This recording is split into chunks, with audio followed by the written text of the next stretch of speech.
आज हम आपके लिए लेकर आए हैं माँ दुर्गा के दूसरे स्वरूप माँ ब्रह्मचारिणी की अद्भुत और प्रेरणादायक कथा। माँ ब्रह्मचारिणी तप, साधना और भक्ति की प्रतीक मानी जाती है। नवरात्रि के दूसरे दिन उनकी पूजा अर्चना की जाती है। उनकी आराधना से साधक को अपार शक्ति, दृढ़ संकल्प और आत्मबल प्राप्त होता है। माँ ब्रह्मचारिणी का स्वरूप तपस्विनी और त्यागमयी के रूप में प्रकट हुआ। ब्रह्म का अर्थ है तपस्या और आध्यात्मिक ज्ञान, जबकि चारिणी का अर्थ है उसका आचरण करने वाली। इस प्रकार मां ब्रह्मचारिणी वह दिव्य शक्ति है जिन्होंने अपनी तपस्या और साधना से भक्ति और समर्पण की अद्भुत मिसाल प्रस्तुत की। मां ब्रह्मचारिणी को देवी सती का जन्म माना जाता है। देवी सती राजा दक्ष की पुत्री थी और उनका विवाह भगवान शिव से हुआ था। सती भगवान शिव से गहरे प्रेम और समर्पण से जुड़ी थी, लेकिन जब राजा दक्ष ने भगवान शिव का अपमान किया और अपने यज्ञ में उन्हें आमंत्रित नहीं किया, तब सती ने आत्मसम्मान की रक्षा के लिए प्राणों की आहुति दे दी।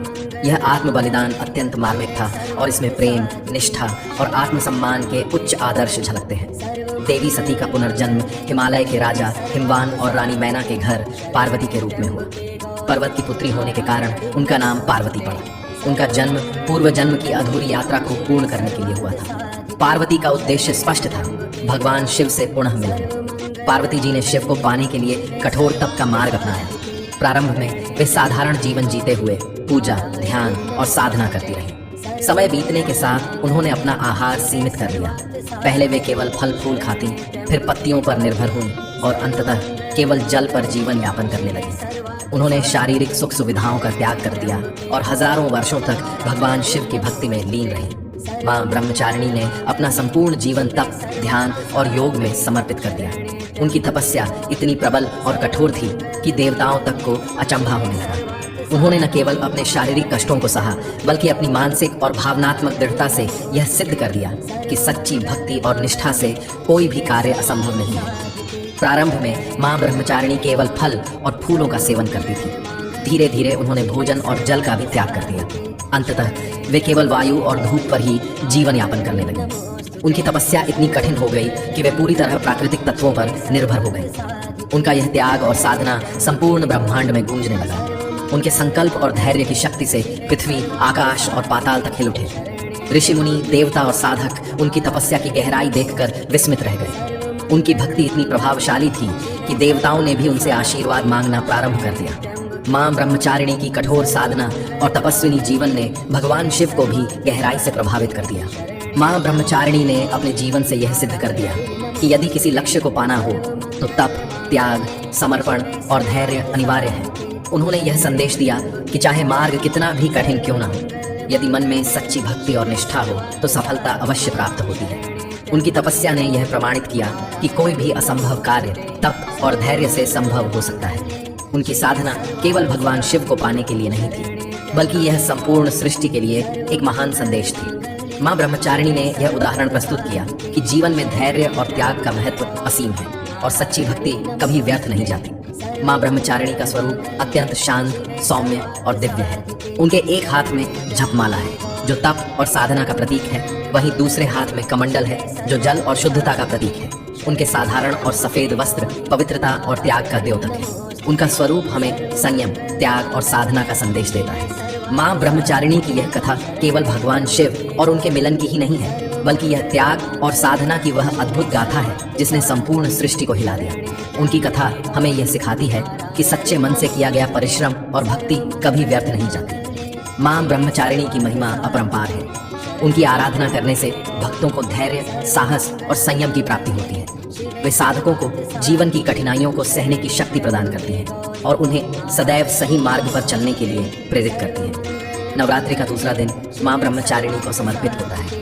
इस दिन साधक उनका ध्यान करके अपने जीवन में तप, साधना और आत्म अनुशासन का पालन करने का संकल्प लेते हैं। मां ब्रह्मचारिणी की पूजा विधि अत्यंत सरल और शुद्ध है। पूजा से पहले साधक को अपने मन और शरीर को शुद्ध करना चाहिए। इसके बाद स्वच्छ स्थान पर मां ब्रह्मचारिणी की प्रतिमा या चित्र स्थापित करें। चारिणी की प्रतिमा या चित्र स्थापित करें। उनकी पूजा में सफेद फूल, अक्षत, धूप, दीप और नैवेद्य अर्पित किए जाते हैं। सफेद रंग मां ब्रह्मचारिणी का प्रिय रंग है जो पवित्रता और साधना का प्रतीक है। उनकी पूजा और ध्यान से साधक को मानसिक शांति, आत्मसंयम और जीवन में सफलता प्राप्त करने के लिए आवश्यक धैर्य और साहस मिलता है। मां ब्रह्मचारिणी के प्रमुख मंत्र का जाप साधक को विशेष फल देता है। दधाना कर पद्माभ्याम अक्षमाला कमंडल देवी प्रसीदतु मई ब्रह्मचारिण्यनुत्तमा। इस मंत्र का जप करने से साधक को मानसिक शांति, धैर्य और आत्मबल की प्राप्ति होती है। पूजा के अंत में भक्त मां ब्रह्मचारिणी से अपने जीवन में शांति, संयम और धैर्य की प्रार्थना करते हैं। उनकी कथा से यह संदेश मिलता है कि जीवन में कोई भी लक्ष्य तब तक पूर्ण नहीं हो सकता जब तक उसमें तप, अनुशासन और समर्पण न हो। मां ब्रह्मचारिणी हमें यह सिखाती है कि कठिन परिस्थितियों में भी हमें अपने आत्मविश्वास को बनाए रखना चाहिए और निरंतर अपने लक्ष्य की ओर अग्रसर रहना चाहिए। मां ब्रह्मचारिणी की आराधना से हमें जीवन में समर्पण, अनुशासन और आत्मबल की प्राप्ति होती है, जो हर कठिनाई से पार पाने में सहायक बनती है। उनकी पूजा और ध्यान से भक्त को मानसिक शांति, आत्मबल और चुनौतियों का सामना करने की शक्ति प्राप्त होती है। मानसिक शांति। मां ब्रह्मचारिणी की आराधना से मन को स्थिरता और शांति की शक्ति प्राप्त होती है। मानसिक शांति। मां ब्रह्मचारिणी की आराधना से मन को स्थिरता और शांति मिलती है। वे अपने भक्तों को चिंता और भय से मुक्त करती हैं, जिससे जीवन की कठिनाइयों का सामना सहजता से किया जा सकता है। आत्मसंयम और धैर्य। उनकी साधना से व्यक्ति में आत्मसंयम और धैर्य का विकास होता है। कठिन परिस्थितियों में भी धैर्यपूर्वक निर्णय लेने की क्षमता प्राप्त होती है, जिससे जीवन का मार्ग सरल हो जाता है। आत्मबल और आत्मविश्वास। मां ब्रह्मचारिणी की कृपा से भक्त में आत्मबल और आत्मविश्वास की वृद्धि होती है। जब आत्मविश्वास दृढ़ होता है तो इंसान जीवन की हर चुनौती का सामना सफलता के साथ कर सकता है। मां ब्रह्मचारिणी का जीवन और तपस्या हमें यह सिखाते हैं कि कठिनाइयां जीवन का हिस्सा हैं, लेकिन यदि हम अपने मार्ग से न भटकें और धैर्यपूर्वक आगे बढ़ते रहें तो सफलता अवश्य प्राप्त होती है।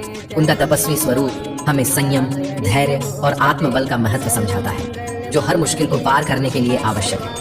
वे यह भी संदेश देती हैं कि साधना और तपस्या केवल बाहरी साधनों से नहीं, बल्कि एक आंतरिक यात्रा है। यह यात्रा हमें अपनी भीतरी शक्तियों को पहचानने और उन्हें सही दिशा में प्रयोग करने की प्रेरणा देती है। प्रिय भक्तों, मां ब्रह्मचारिणी की इस कथा से हमें जीवन के अमूल्य सिद्धांत मिलते हैं। धैर्य, तप, आत्मसंयम और समर्पण। यदि हम उनके बताए मार्ग पर चलें और श्रद्धा से उनकी अपने मार्ग से न भटकें और धैर्यपूर्वक आगे बढ़ते रहें तो सफलता अवश्य प्राप्त होती है। उनका तपस्वी स्वरूप हमें संयम, धैर्य और आत्मबल का महत्व समझाता है, जो हर मुश्किल को पार करने के लिए आवश्यक है। वे यह भी संदेश देती हैं कि साधना और तपस्या केवल बाहरी साधनों से नहीं, बल्कि एक आंतरिक यात्रा है। यह यात्रा हमें अपनी भीतरी शक्तियों को पहचानने और उन्हें सही दिशा में प्रयोग करने की प्रेरणा देती है। प्रिय भक्तों, मां ब्रह्मचारिणी की इस कथा से हमें जीवन के अमूल्य सिद्धांत मिलते हैं। धैर्य, तप, आत्मसंयम और समर्पण। यदि हम उनके बताए मार्ग पर चलें और श्रद्धा से उनकी आराधना करें तो जीवन की हर कठिनाई पर विजय पाना संभव हो जाएगा। आज की कथा यहीं पूर्ण होती है।